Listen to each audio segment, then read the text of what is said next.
खैर मकदम है आपका समय न्यूज नेटवर्क में और आप देख रहे हैं 24 घंटे का उर्दू न्यूज चैनल आलमी समय। हालात हाजरा के साथ हाजिर हूं मैं खालिद रजा खान।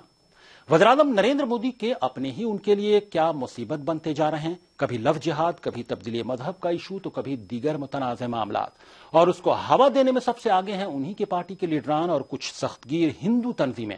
हालांकि इन सब के बावजूद पीएम अपने वादे पर खरे उतरने की कोशिश में हैं और बाबा कौम महात्मा गांधी को अपना आइडियल मानते हुए उनके ख्यालात का जिक्र आम करना चाहते हैं। वहीं कुछ सख्तगीर हिंदू तंजीमें उनके मुकाबले गोडसे को आगे कर उनके लिए परेशानी खड़ी करने पर आमादा हैं। वहीं बीजेपी भी अपने मुतनाज़ इशू पर कायम रहने का अज़्म लिए हुए है। पार्टी सदर का कहना कि वो न तो मंदिर का इशू भूली है और न ही आर्टिकल 370, जबकि आए दिन लव जिहाद का इशू उठाकर पीएम के अपने ही मुल्क में नफरत की सियासत को हवा दे रहे हैं। लेकिन सबसे बड़ा सवाल यह है कि इन सब का असल जिम्मेदार कौन है। हालांकि अपोजिशन जमातें अक्सर इसके लिए खुद पीएम की खामोशी को ही जिम्मेदार बता रही हैं। इन्हीं मौज़ूआत पर बातचीत के लिए हमारे साथ स्टूडियो में मौजूद हैं चेयरमैन ऑल इंडिया इमाम काउंसिल के मौलाना मकसूदुल हसन कासमी साहब। आपका आलमी समय स्टूडियो में खैर मकदम है। और आचार्य मदन जी, आपका भी खैर मकदम है, जो महामंत्री जनरल सेक्रेटरी हैं अखिल भारतीय हिंदू महासभा के। आपका भी खैर मकदम है। तो आइए शुरू करते हैं अपना खुसूसी प्रोग्राम हालात हाजरा।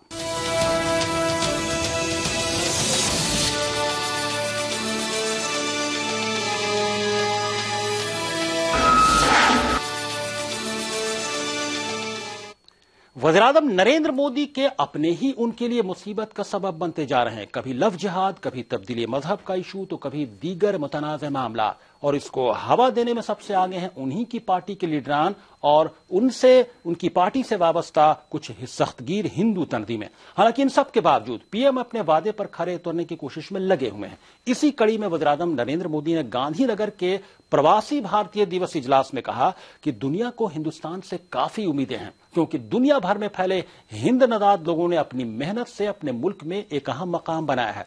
इस मौके पर पीएम ने बाबा कौम महात्मा गांधी के ख्यालात का भी जिक्र किया।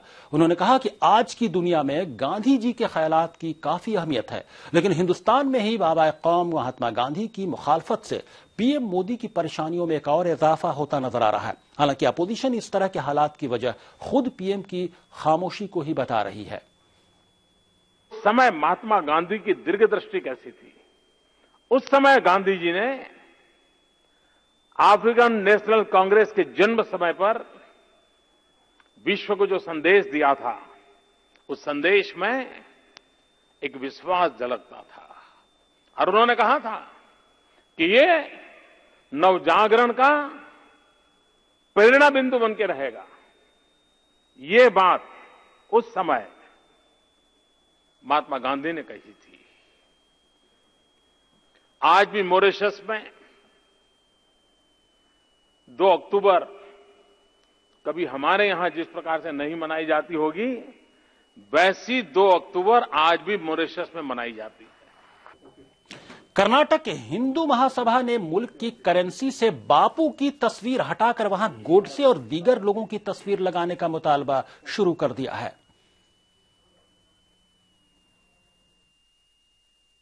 गोडसा देशभक्त है, इसलिए कर्नाटक में 4 डिस्ट्रिक्ट में बेंगलुरु, मैंगलोर, चित्रदुर्गा, बेल्लारी और हम लोग स्टैच्यू फिक्स करेगा। वो गांधी का हत्या दिन है ना, जनवरी 30 है ना, वो दिन में मंगलूर का गोडसे जी का नमन है और बहुत बड़ा बहुत बड़ा मेरोनिका है ना। मेरोनिका बाद में वो मूर्ति मंगलूर का सूरत कल में हम मंगलूर डिस्ट्रिक्ट कमेटी बनाए 30 तारीख में।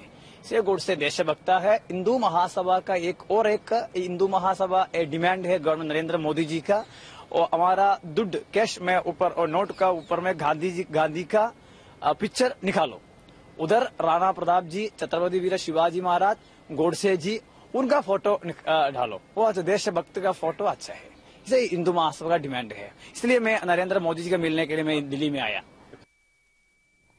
हमारे साथ बातचीत के लिए स्टूडियो में मौजूद हैं जनरल सेक्रेटरी यानी national general secretary Akhil Bharatiya Hindu Mahasabha के आचार्य मदन जी, और मौजूद है स्टूडियो में हमारे साथ मुफ्ती मकसूदुल कासमी साहब जो चेयरमैन हैं ऑल इंडिया इमाम काउंसिल के। आचार्य मदन जी, आपसे बातचीत की शुरुआत करना चाहेंगे। आचार्य मदन जी, क्या नहीं लगता कि आप चूंकि सख्तगीर हिंदू तंजीम हिंदू महासभा से वाबस्ता हैं और चूंकि नरेंद्र मोदी की छवि, उनकी भी छवि, उनकी इमेज भी एक हिंदू लीडर की है जिसको आप लोग भी मानते हैं, तस्लीम करते हैं, क्या उनके लिए जिस डेवलपमेंट की बात वो कर रहे हैं, मुल्क को जितना आगे ले जाने की बात कर रहे हैं, क्या उनके लिए परेशानी पैदा नहीं हो रही है आपके स्टैंड से?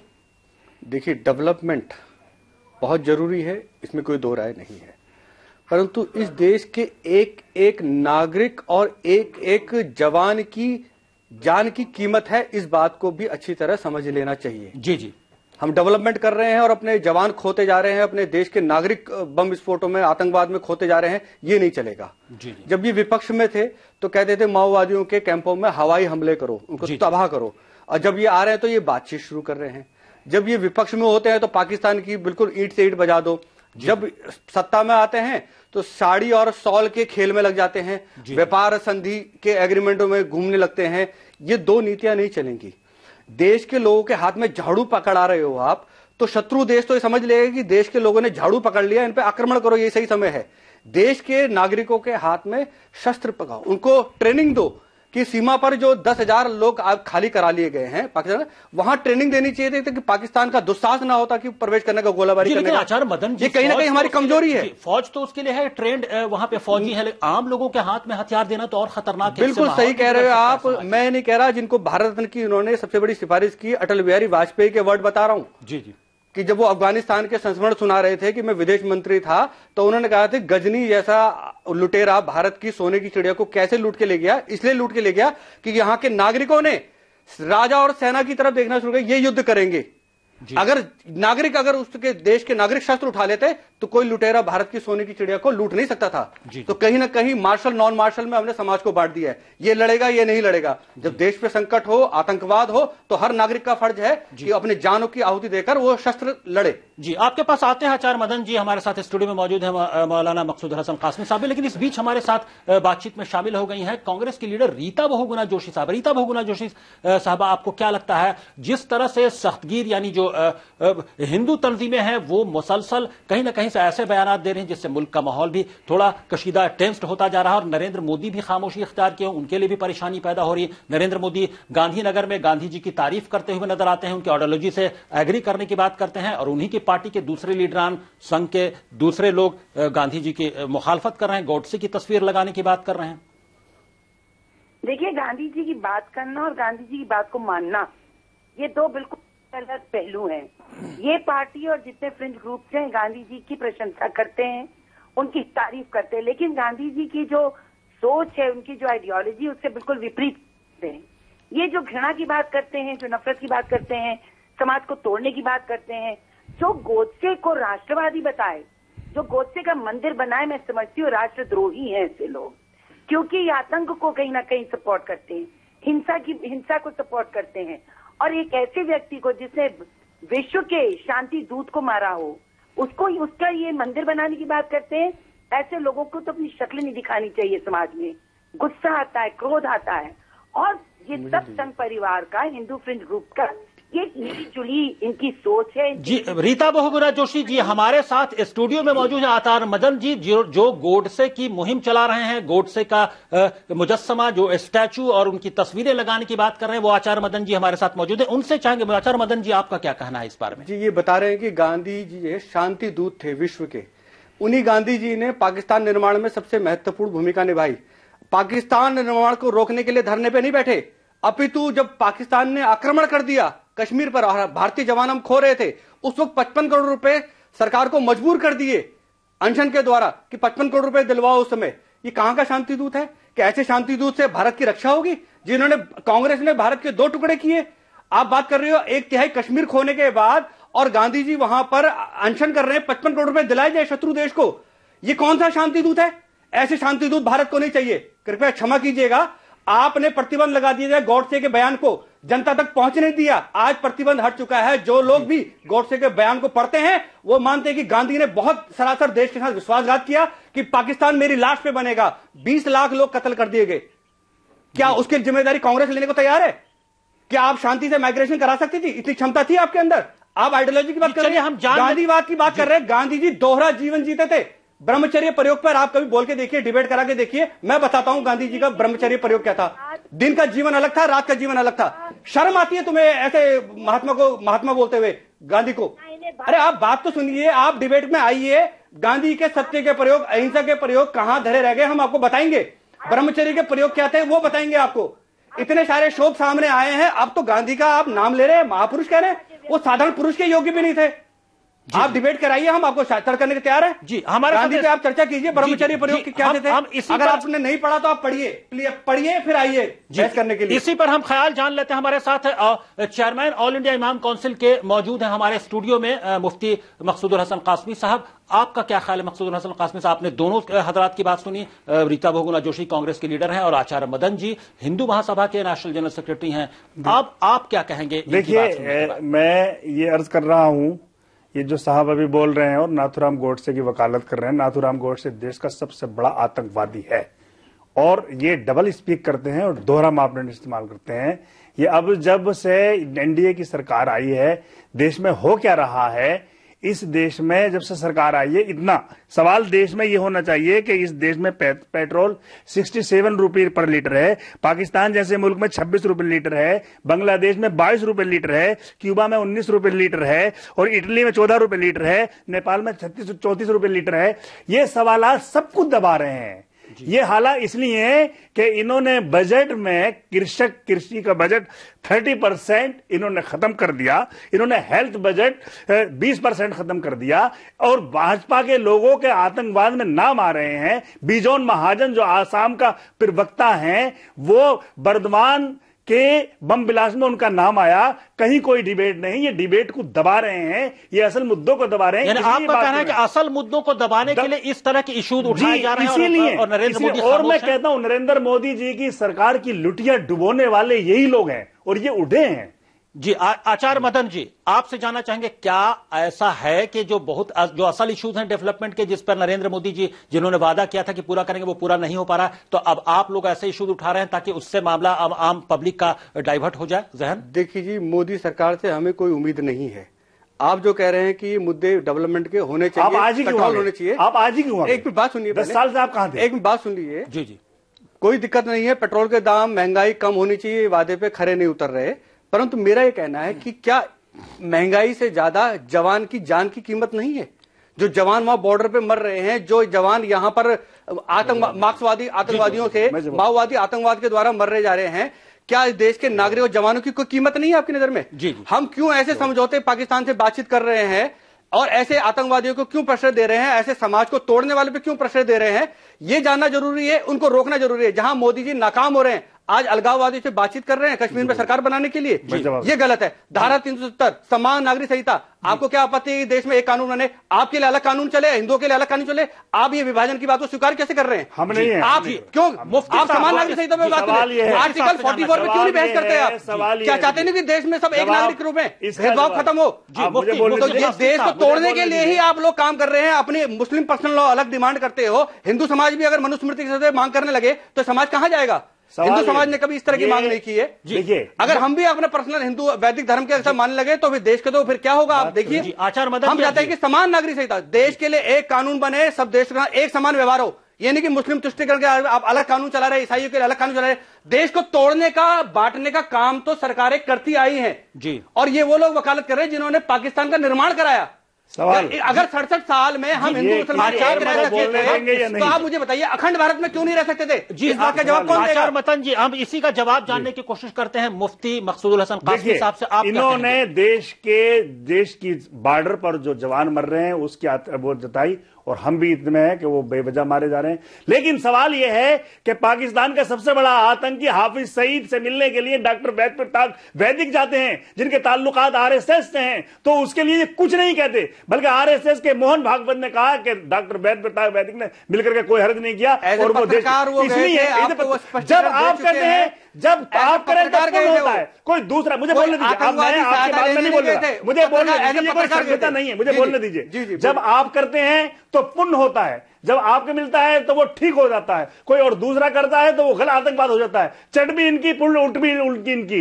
ये इन्होंने खिरत का नाम जुनू रख दिया, जुनत का खुरू, खिरत का नाम जुनू रख दिया, जुनू का खिरत, जो चाहे आपका हुस्ने करिश्मा साथ करे। ये सूरज को चांद कह दे, चांद को सूरज कह दे।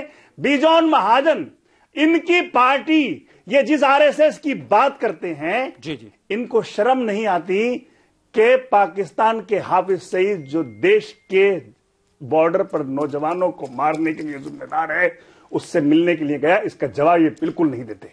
उस वक्त पत्रकार मैं बिल्कुल कॉन्फिडेंट, मुझे श्योर है, अगर कोई डॉक्टर कोई मुसलमान होता तो उसको फांसी दे दी गई होती। इनमें हिम्मत है तो आरएसएस की ये कंडेम करें, आरएसएस की भर्त्सना करके दिखाएं। बिल्कुल, आरएसएस से हम मानते हैं कि बहुत सारी ऐतिहासिक भूलें हुई हैं। आरएसएस अपने हिंदू राष्ट्र के उद्देश्य से भटक गया है। इन्होंने एक बात और कही, आरएसएस की घर वापसी होनी चाहिए। हम इस पर बातचीत जारी रखेंगे। हमारे प्रोग्राम हालात हाज़िरा में वक्त हो गया एक ब्रेक का। ब्रेक के बाद आएंगे तो हमारे साथ और भी मेहमान जुड़ेंगे फोन लाइन के जरिए। बीजेपी लीडर भी हमारे साथ बातचीत में शामिल होंगे। फौरन हाजिर होते हैं।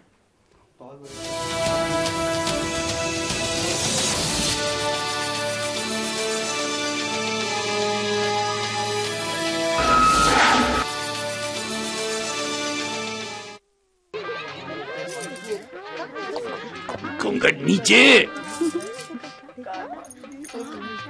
चाची, घर में बैतुल खिला कहाँ है? बहू को घर में कहाँ, खुले में ही जाना पड़ेगा। फिर तो तुम घूंघट खोल ही दो। एक तरफ तो बहू का घूंघट भी सरकाना गवारा नहीं और दूसरी तरफ उसे खुले में। इस तरह तो हमने कभी सोचा ही नहीं था। तो अब सोचो, घर में बैतुल खिला बनवाओ और इस्तेमाल करो। स्वच्छ भारत मिशन, एक कदम सफाई की तरफ। जहाँ सोच वहाँ बैतुल खिला। किंग आयुर्वेदिक तेल जो बना है 16 खास आयुर्वेदिक तत्वों से, रखे मेरे बालों का ख्याल और बाल रहे लंबे, काले और घने। Kesh King, the king of hair oil.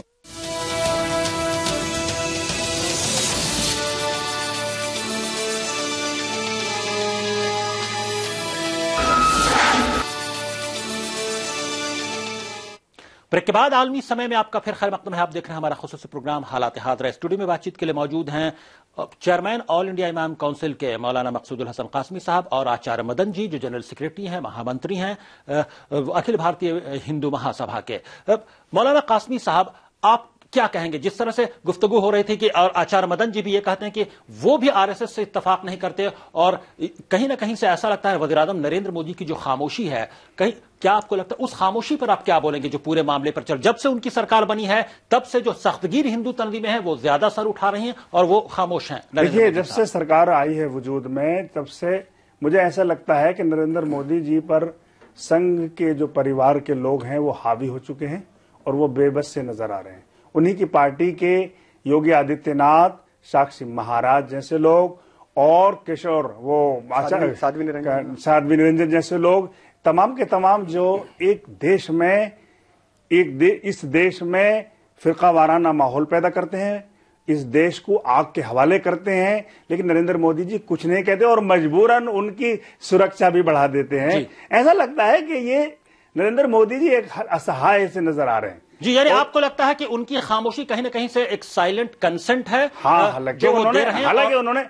उन्होंने आज भी ये पैरवी की है गांधी जी की। जी, आज भी उन्होंने गांधी जी को अपना आइडियल माना है और पूरी दुनिया को ये संदेश दिया कि गांधी जी के उसूलों पर चलना चाहते हैं वो। लेकिन दूसरी तरफ जो संघ परिवार ही के लोग हैं, यानी कुल मिलाकर आपका यह कहना है कि जो मेन इश्यूज हैं जिस पर नरेंद्र मोदी या बीजेपी हुकूमत की नाकामी है उसको कहीं ना कहीं से उसकी तरफ से ध्यान हटाने के लिए, इस तरह की इश्यूज उठाने के लिए वो कहीं ना कहीं से लोगों को इशारा कर रहे हैं, जो अपनी पार्टी के या उनके संघ के जो लोग हैं इसी वजह से वो उठाने चुके। हमें शुक्रिया कहना पड़ेगा यहां पर मौलाना मकसूदुल हसन कासमी साहब को आपका स्टूडियो में तशरीफ लाने के लिए और हालात हाज़िरा में शामिल होने के लिए बहुत बहुत शुक्रिया। आचार्य मदन जी हमारे साथ स्टूडियो में बातचीत के लिए मौजूद हैं और भी चंद मेहमान हमारे साथ फोन लाइन के जरिए बातचीत में शामिल हो रहे होंगे। सबका साथ सबका विकास नारे के साथ इख्तिदार पर काबिज हुई बीजेपी भी रंग बदलती नजर आ रही है और उसने अपने मुतनाज़ा इशूज पर कायम रहने की बात दोहराई है। पार्टी सदर अमित शाह ने कहा है कि पार्टी ने राम मंदिर का इशू फरामोश नहीं किया है। उन्होंने मजीद कहा कि दफा 370 अभी भी पार्टी के एजेंडे में है, लेकिन वहां पार्टी को वाज़ेह अक्सरियत नहीं मिली है, लिहाजा पार्टी इस इशू को अभी नहीं उठा सकती। अमित शाह ने यह भी कहा है कि जम्मू कश्मीर में हुकूमत साजी पर बातचीत जारी है।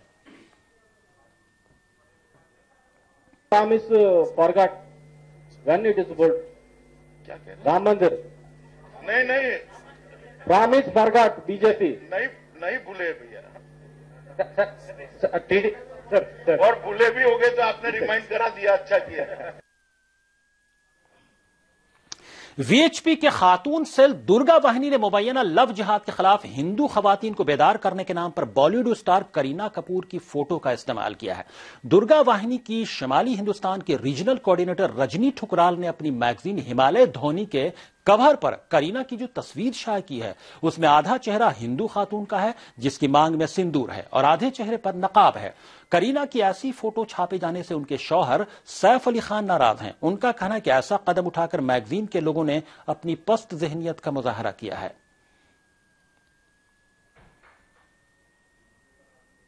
हमारे साथ स्टूडियो में मौजूद है आचार्य मदन जी जो जनरल सेक्रेटरी हैं, नेशनल जनरल सेक्रेटरी हैं अखिल भारतीय हिंदू महासभा के। फोन लाइन के जरिए बातचीत में शामिल हैं बीजेपी लीडर विजय पाठक साहब और कांग्रेस लीडर हमारे साथ रीता बहुगुणा जोशी साहब अभी बातचीत में शामिल हैं। विजय पाठक साहब, आप क्या कहेंगे? बीजेपी कहीं ना कहीं से चूंकि आचार्य मदन जी कहीं ना कहीं से बीजेपी से इत्तेफाक नहीं करते, वो बीजेपी की भी मुखालफत कर रहे हैं कि बीजेपी सॉफ्ट हो रही है, जिस एजेंडे पर जिस बुनियाद पर वो हुकूमत में आई है वो सॉफ्ट हो रही है। और आम लोगों का यह कहना है, जो दूसरे एक्सपर्ट्स हैं, कि चूंकि नरेंद्र मोदी की सरकार तमाम इश्यूज पर नाकाम रही है इसलिए डाइवर्ट करने के लिए अटेंशन अवाम का इस तरह से इश्यूज उठवाए जा रहे हैं। विजय पाठक साहब जी। रीता बहुगुणा जोशी जी, आपको हमारी आवाज मिल रही है? रीता बहुगुणा जोशी जी, आचार्य मदन जी, अगर हम कुल मिलाकर इन टोटो अगर हम कहें तो क्या इस जिस तरह के इशूज आप लोग उठा रहे हैं, या तो गोडसे का मामला हो या जिस तरह से दुर्गा वाहिनी ने जो मामला उठाया है लव जिहाद का, क्या इससे समाज बट नहीं रहा है? मुल्क में माहौल खराब नहीं हो रहा है? क्या हमें ये जिम्मेदारी एक नागरिक होने के नाते आपकी भी नहीं है कि मुल्क का माहौल खराब नहीं हो, लोग मिलजुल कर रहें, सौहार्द से रहें? लॉ एंड ऑर्डर का काम है सरकार का, प्रशासन का। जनता की जो भावना है, जो विचारधारा है और अपने समाज को रोकने के जो जो उपाय जिसको जैसे समझ में आता है उसके लिए संविधान हमारा पूरे अधिकार देता है। अगर हिंदू समाज की लड़कियों को लव जिहाद का शिकार होने से रोकने के लिए कोई मैगजीन अगर किसी सेलिब्रिटी का एग्जाम्पल देकर अगर कुछ लिखती है, छापती है, तो इनमें उन लोगों को आपत्ति होगी जो इसमें इस मिशनरी में काम कर रहे हैं, इस मिशन में लगे हैं कि कैसे इस देश का धर्मांतरण हो और राष्ट्रांतरण हो। जहां तक रही हिंदू समाज और ये सरकार की वर्तमान की, मैं ये मानता हूं समान नागरिक संहिता जो अनुच्छेद 44 भी है उसकी बात कहता है कि देश में एक समान कानून बनना चाहिए और भाजपा ने अपने एजेंडे में उसको रखा भी था जी जी, परंतु आज वो दरकिनार कर दिए गए। क्यों जी? इस देश के हर धर्म संप्रदाय जातिवाद के लोगों के लिए एक कानून नहीं बन सकता? क्यों नहीं हम एग्री हो सकते? क्यों हम अपने मदरसे, अपने गुरुकुल, अपने शिक्षण संस्थान अलग चलाते हैं? क्यों नहीं एक राष्ट्रीय शिक्षा नीति हो सकती है? आने वाली पीढ़ी 67 साल हो गए हैं इस देश को खंडित आजादी ले हुए, हम आज तक भी एकता स्थापित नहीं कर पाए। अपने अपने आचरण, अपने अपने धर्म, अपनी मान्यताएं, अपने अपने बंधन, अपने विचारधाराएं, रीति रिवाज में ही फंसे पड़े हैं। इसके लिए पिछली सरकारों ने इसमें कोई काम नहीं किया। आपका यह कहना है क्या पूरे मुल्क में सब कुछ एक तरह का हो, एक रंग का हो, एक तरह की विचारधारा हो? क्या ये एक राष्ट्रीय विचारधारा, एक राष्ट्रीय विचारधारा, कुछ तो बंदे होंगे जिनमें हम एकीकरण हो सकते हैं, कुछ में आचार्य मदन जी, इस बात का जवाब हम जानने की कोशिश करेंगे। हमारे साथ राज्यसभा एमपी अली अनवर साहब और जेडीयू लीडर हमारे साथ मौजूद है। अली अनवर साहब, हमारे साथ स्टूडियो में मौजूद है आचार्य मदन जी जो महामंत्री हैं, नेशनल जनरल सेक्रेटरी हैं अखिल भारतीय हिंदू महासभा के, जो गोडसे के लिए तहरीक भी चला रहे हैं कि उनका मुजस्समा, उनकी स्टैचू हर जगह लगनी चाहिए। आप क्या कहेंगे? उनकी बात आप अभी सुन रहे होंगे, उनके सवाल का जवाब आप कैसे देंगे? देखिए, वैसे हमने उनकी बात पूरी नहीं सुनी है जी जी, लेकिन ये हम जानते हैं कि वो क्या कहे होंगे। देखिए, कुदरत ने भी, प्रकृति ने भी सब कुछ एक समान नहीं बनाया है। हर इंसान एक दूसरे से अलग है। दुनिया में एक अंगूठे का निशान ले लीजिए तो कोई आदमी ऐसा नहीं मिलेगा जिससे कि उसका अंगूठे का निशान पूरी तरह मिलता हो। तो कुदरत ने भी अलग अलग बनाया है, फिर भी एक माँ के गर्भ से 4 बच्चे पैदा होते हैं, 2 बच्चे पैदा होते हैं, वो भी 4 किस्म 2 किस्म के। जी जी, ये उंगली 5 बराबर नहीं है, कहा जाता है, आम लोग गांव में बोलते हैं। तो ये क्या बकवास ये लोग करेंगे कि सब लोग एक हो जाए? अलग अलग तहजीब है, अलग अलग जीने का ढंग है, अलग अलग लोगों का खान पान है, पहरावा है, शकल सूरत अलग अलग तरह की है। तो ये, लेकिन हमारा जो संविधान पर आ पाई, हमारी संविधान अनेकता में एकता की बात है। सबके लिए एक तरह का कानून, रस्मों रिवाज, ये कैसे? ये लोग, ये जो है, ये तो हिटलर वाली विचार। चलिए, ये तो बात हुई कि सबको एक तरह से कर पाना आपका कहना है कि प्रैक्टिकली मुमकिन है, लेकिन इस बात पर आपका जवाब जानना चाहेंगे कि जब से मोदी हुकूमत आई है 7 महीने हो गए, तब से ही जो सख्तगीर हिंदू तंजीमें हैं वो एक्टिव हो गए हैं बहुत ज्यादा, वो तरह तरह के इश्यूज उठा रहे हैं मुतनाज़े, जिससे कहीं ना कहीं से पूरे मुल्क में हंगामा हो रहा है। और नरेंद्र मोदी साहब के लिए भी कहीं ना कहीं से एम्बैरेसिंग हो रहा है वो मामला। वो कभी कभी बैकफुट पर भी नजर आते हैं, हालांकि वो गांधी जी को आइडियल बताने में भी पीछे नहीं हटते, जबकि उन्हीं के अपने संघ के लोग गोडसे को भी हीरो मान रहे हैं। देखिए, ये संघ परिवार जो है, इसके 10 मुंह हैं, 10 लोग 10 तरह की बात करते हैं। ये क्या कहते हैं, क्या कहते हैं, उसका कोई मेल नहीं है। इसीलिए ये एक आदमी नरम बात बोलेगा, एक आदमी गरम बात बोलेगा, एक आदमी कब किससे क्या बुलवाया जाए, तो जो समाज को बांट सके, समाज में नफरत पैदा कर सके, शक संदेह पैदा कर सके, ये इनकी ये फिलॉसफी है, इनका ये वसूल है। और ये कोई आज से नहीं है, शुरू से है। अभी बढ़ गया है इसीलिए कि मोदी जी पावर में आ गए हैं। और कोई कार्रवाई देख लीजिए, किसी के खिलाफ कोई कार्रवाई तो इन्होंने। जी, अली अनवर साहब आप फोन लाइन पर बने रहेगा। आचार्य मदन जी कुछ बोलना चाहे। आचार्य मदन जी आप क्या बोलेंगे? अली अनवर साहब का कहना है। मैं एक छोटा सा सवाल कर रहा हूं, इन्होंने बात को बड़ी तेजी से घुमाया है। क्या चोरी की सजा शरीयत के हिसाब से अरबी कंट्री में हाथ काटना है? क्या भारत में मुसलमानों को उस हिसाब से सजा नहीं देनी चाहिए? उसके बारे में आप क्या कहेंगे, बताइए जरा। देखिए, आप अरब में हैं, हम पाकिस्तान में हैं कि हम दोनों हिंदुस्तान के। आप शरीयत की आधी बात को तो मानते हैं कि शरीयत के हिसाब से आधे अधिकार आपको मिले। जब चोरी की सजा की बात हो रही तो आप पाकिस्तान और हिंदुस्तान की बात कर रहे हैं। ये दोगली बात है। राजनीतिक पाखंड इसी का नाम है। सवाल किए हैं तो क्या बलात्कार की सजा सबको समान नहीं मिलनी चाहिए? चोरी की सजा सबको समान नहीं मिलनी चाहिए? क्या संपत्ति के अधिकार में सबको समान अधिकार नहीं मिलने चाहिए? क्या विवाह के मामले में सबको समान अधिकार नहीं मिलने चाहिए? आप अलग बांटने की बात तो आप कर रहे हैं, अलग कानून की बात आप कर रहे हैं। एक समाज, नए समाज का निर्माण कर रहे हैं भारतीय समाज के अंदर। आप खुद पहले अपने गिरबान में झांकिए। राजनीतिक पाखंड इसी का नाम है, इसी को दूर करना है। अनुच्छेद 44 हमारे लिए प्रावधान है कि समान नागरिक संहिता बने। और क्या सब मुल्कों में यह होता है? आप देखिए, इस्लामिक कानून जहां जहां मुसलमान है वहां इस्लामिक कानून चल रहे हैं, वहां 2-3 नहीं चल रहे। लेकिन आचार्य मदन जी जरा बहुत सी कंट्रियों में सबके चल रहे। जापान का नागरिक जापानी कहलाता है, हिंदुस्तान का नागरिक हिंदुस्तानी नहीं क्या उसके लिए अलग कानून बनेगा क्या? आचार्य मदन आप कह रहे हो कि मैं कब कह रहा हूं कि रीति रिवाज बदले? कानून की बात मैंने कही है, कानून एक होना चाहिए। अली अनवर जी, हाँ अली अनवर साहब जी, कानून एक है नहीं है, एक नहीं है। मुसलमानों को चोरी की सजा आम चोरी रहता है, इस्लाम के हिसाब से नहीं दी जाती।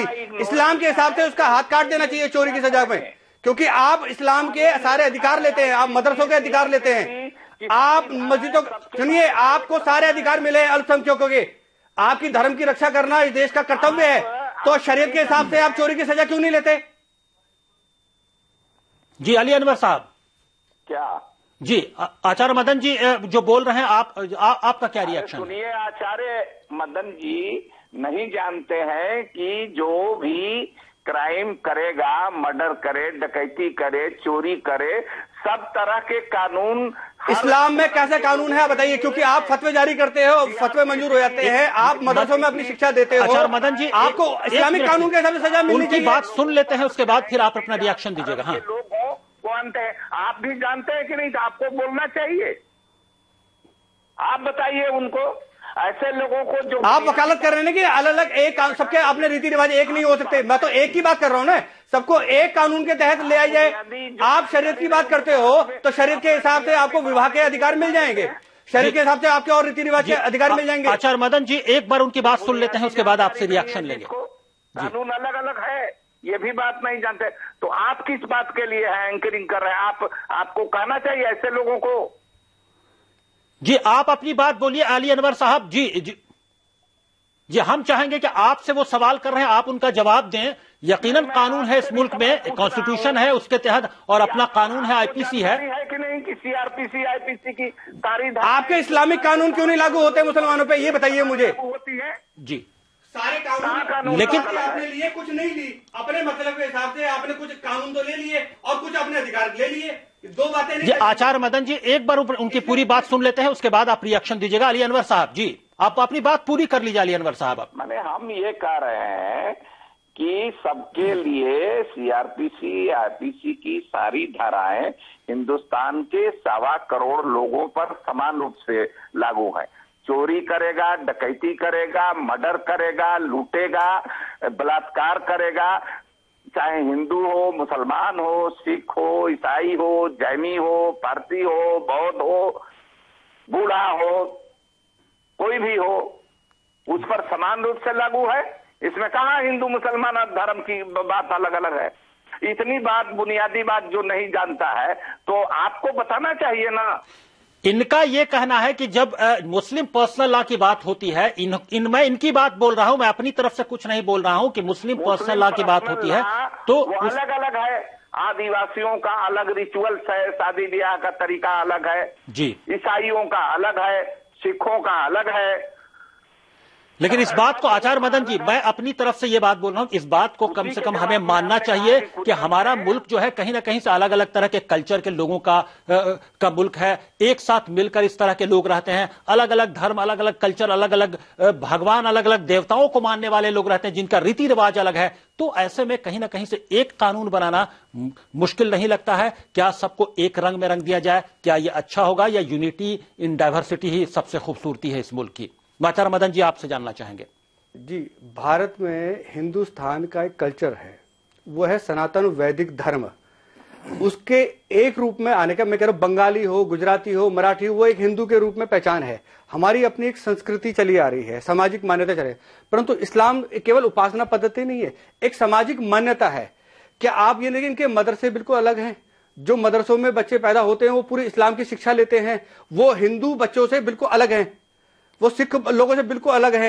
मैं कह रहा हूं कि ये अलग क्यों हो? नहीं, लेकिन इसमें विविधता क्यों हो? लेकिन विविधता में दिक्कत क्या है? विविधता तो अच्छी बिल्कुल नहीं, पर ये एक नए समाज का निर्माण कर रहे हैं। अब रीति रिवाज के बिल्कुल अलग हैं। आप क्या समझ रहे हैं कि आप जैसे देखिए आचार्य मदन जी, यहां अगर सिख धर्म भी यहीं पैदा हुआ इसी सरजमीन पर, उसके रीति रिवाज अलग हैं, उसके मानने का तरीका अलग है, उसको भी आप एक रंग में रंगने की बात करेंगे? बिल्कुल। एक जैसे जापान का व्यक्ति जापानी कहलाएगा, उसका एक कल्चर है। भारत का व्यक्ति भारतीय कहलाएगा, पर भारतीय समाज के अनुरूप रहेगा। इस देश को पितृभूमि पुण्यभूमि कहेगा, तब वो भारतीय कहलाएगा और सामाजिक मान्यताओं को लेगा। परंतु यहाँ समाज के लेकिन आचार्य मदन जी, किसी भी मुसलमान को अपने धरती को, भारत को मातृभूमि अपनी या मादरे वतन कहने में कहाँ दिक्कत है? वो सब लोग मानते तो हैं। वो बताएंगे जो वंदे मातरम को विरोध करते हैं, वो बताएंगे कि जो कहते हैं कि हमें भारत की गीता ना पढ़ाई जाए, हमारे जो संस्कृत ना पढ़ाई जाए, विरोध करते हैं बैठकर। गीता का उर्दू में, पर्शियन में इतना अनुवाद, इतना ट्रांसलेशन हुआ है, पर कई जमाने में आपको भी मालूम होगा, एजुकेशन सिस्टम में नहीं है हमारे। अब जहां तक वंदे मातरम की बात है, मादरे वतन को मानना, क्योंकि मुसलमान अपनी मां के भी सामने झुकता नहीं, उसकी पूजा नहीं करता, इस वजह से वंदे मातरम की मुखालफत करते हैं मुसलमान, जहां तक हम जानते हैं, जहां तक मेरा तजर्बा है। क्योंकि वो मां को जरूर मानते हैं, मादरे वतन जरूर मानते हैं, लेकिन चूंकि दो विचारधाराओं में बटा हुआ है लोग। जी, ये कहीं ना कहीं से जो लोग यहां हैं, जो डाइवर्सिटी है, उसको तो एक्सेप्ट करना पड़ेगा। हिंदू और मुसलमान का भेद रहे क्यों, पहले मुझे बताइए। आप जब लाल किले से प्रधानमंत्री जी भाषण देते हो तो जय हिंद कहते हैं, हिंदुस्तान की जय कहते हैं। हिंदुस्तान का मतलब, हिंदू का मतलब देश का नागरिक, वो कोई दूसरे अलग से थोड़ी जय बोलेंगे। अब ये हिंदू शब्द को ही कबाड़ा कर दिया, इतना बिगाड़ के कर दिया कि उसको संप्रदाय विशेष का एक बना दिया, जबकि हिंदू समाज के अंदर, भारतीय समाज के अंदर छोटा सा सारे संप्रदाय हैं। एपीजे अब्दुल कलाम के बारे में आपका क्या ख्याल है? वो मुसलमान हैं, रिचुअल्स को फॉलो करते हैं इस्लाम के, और वो उन्होंने इस देश के लिए बहुत बड़ा बड़ा कंट्रीब्यूशन भी दिया, बहुत मिसाइल मैन उनको कहा जाता है इस देश का, इस देश की सुरक्षा के लिए, इसकी हिफाजत के लिए बड़े बड़े काम किए उन्होंने। उनके बारे में क्या ख्याल है? जी बिल्कुल, वो धर्मनिरपेक्षता जिसे वाकई जो कहते हैं ना कि ओरिजिनल धर्मनिरपेक्षता, क्योंकि वो गीता का अध्ययन भी करते थे और बचपन में उनको ब्राह्मण परिवार का सहयोग भी मिला, उसके द्वारा रीति रिवाज को भी उन्होंने अडॉप्ट किया और अपने बलबूते पे जो देश को उन्होंने जो दिया है, देश उनके लिए ऋणी रहेगा, इसमें कोई दो राय नहीं है। और बहुत ही उदार व्यक्ति थे, और जहां तक मेरी जो निजी जानकारी है, और धर्म के मामले में बिल्कुल कट्टर नहीं थे। हमारी लड़ाई सिर्फ कट्टरवाद से है। जी जी। और देश के लिए जिए, देश के लिए मरे, और देश की संस्कृति कट्टरवाद के खिलाफ तमाम लोगों को होना चाहिए। हम भी कट्टरवाद के खिलाफ है। मिडिल पाथ सबसे अच्छा पाथ है, उसी को अपनाना चाहिए। लेकिन चूंकि ये विविधता में एकता का देश है या यूनिटी इन डाइवर्सिटी वाला मुल्क है, यकीनी तौर पर हम चाहेंगे कि जो खूबसूरती है बागीचे में, बाग में अलग अलग तरह के फूल से ही बाग की खूबसूरती होती है, हम कम से कम उसको मानते हैं। अली अनवर साहब, हम यहां पर आपका भी शुक्रिया अदा करेंगे फोन लाइन के जरिए बातचीत में शामिल होने के लिए, बहुत बहुत शुक्रिया। और आचार्य मदन जी, आपका हमारे स्टूडियो में तशरीफ लाने के लिए और हालात हादरा में शामिल होने के लिए बहुत बहुत शुक्रिया। हालात हादरा में अभी बस इतना ही। आप आलमी समय को इंटरनेट पर भी देख सकते हैं, लॉग ऑन करें www.samaylive.com। फिलहाल खालिद रजा को दीजिए इजाजत, मगर आप देखते रहिए आलमी समय।